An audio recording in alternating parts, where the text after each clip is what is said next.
Mayong buntag, mga kasimple, welcome to my vlog, Irab TV. So, karong buntaga mga kasimple, mamahaw ta og abukado. So, mao niya atong pamahaw, abukado o niya natay pansit.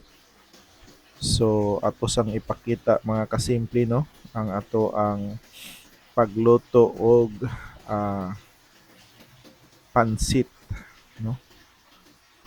So, mao ni ato ang nahuna-hunaan mga kasimple no sa maulanon nga mga kahaponon no nga nagsigilang og ulan. So mao ni ang ato ang ah, proseso sa pagluto og pansit mga kasimple no. So mao na siya ang atong lamas o niya atong ibutang atong manok. So manok na sad ang subak mga kasimple sa ato ang pansit canton. Kaniya ato na siyang timplahan mga kasimple. O niya atong paituson ang iyang sabaw. Gibutang na to ang sili nga atsal. O niya atong isunod dihagbutang mga kasimple ang carrots no. So mauna ang atong carrots o niya sayote mga kasimple. So daghan ni siya gulay mga kasimple ang akong pansit nga lutoon unya nay repolyo. So ato ra na siyang gipabukal dihag kausa mga kasimple unya ato na siyang gihaon unya mao na siya ang ato ang pansit mga kasimple. So first time nako ning nigamit og Chinese nga kanton no. So insik na siya nga kanton mga kasimple or mga ngusyo kay insik gyapon siya pero kana siya kay gikan na siya Manila no. First time na kong nagamit. Unya ang atong ipares ana mga kasimple kay avocado. So wala lang trip lang inako mga kasimple no. Gihatagan mo kog avocado gahapon.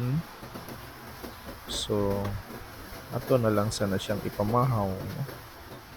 Kay goods kay ning avocado mga kasimple. So para balance mag-avocado ta unya magpansit lang ta no, di lang ta mag-rice. So lami kay unod basta hinatag mga kasimple. Pero gipalit ko tong niaging semana, nakapalit kog 160 kilo. Ambot lang, di ko sure kung sakto ba na nga presyo no. Sakit pero na shot ko staro ato mga kasimple no. Usahay kaning magmaro talagi nga namaroan gid ko napay mas maro nako. Wa ko ni palit sa 90 kilo nga avocado. Unya gidalaan kog 160 ang kilo. So kay nanugo man ta maikog man tang mobaliban, utong na lang. Unya sunod akong palit mga kasimple kay abukadong hilaw. So gipalit nako og 70 ang kilo. Unya kay di man siya masigo no sa usa ka kilo ang upat ka buok. May usa siya 1/4 nakabayad kog mga 120 man tinga ito mga kasimple. Ang bati lang kay wa jud ko'y nakaon maski usa. Kay hilaw pa kay siyang tan-awon. Unya naabtan na siya gus ka semana diri sa balay. Ako na lang siyang gi-slice og ako ang nahibal-an nga lata ng sud mga kasimple. So nitagam nako wa nako ni palit. Mao ni naay ni offer nako nga iya kong hatagan og avocado. Lami kaya ang iyahang pagka-avocado mga kasimple no? Nindot pa kaya yung unod niya basta lami gid siya. So mao na ang atong gipamahaw unya giparis na to sa ato ang Chinese pansit canton. So wa ko kay bog unsaon na paglutos mga insik ng pansita mga kasimple, basta kay ang proseso nako pagluto mao gyud gihapon, no. So mao na ang atong pamahaw sa mabugnawng kabuntagon.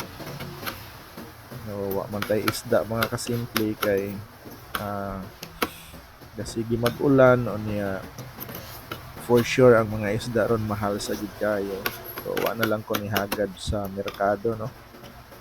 So basin ugma makakita tag isda basin mag-inon-onan ta mga kasimple.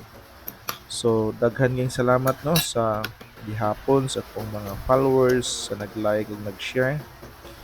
Sa sunod na po na kong video nga ma-share ninyo mga kasimple. Ang tingtang tanan, bye bye.